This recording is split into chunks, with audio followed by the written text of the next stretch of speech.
ఏడు స్వరాలే ఏడు కొండలై కలసిన కలియుగ విష్ణు పదం అన్నమయ్య జననం ఇది అన్నమయ్య జననం ఇది అన్నమయ్య జననం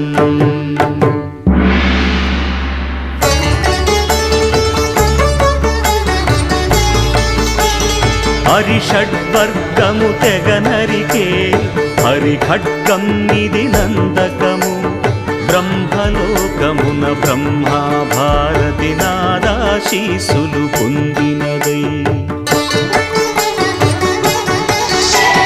శివలోకమున చిద్విలాసమున ఘమరుధ్వనిలో గమకితమై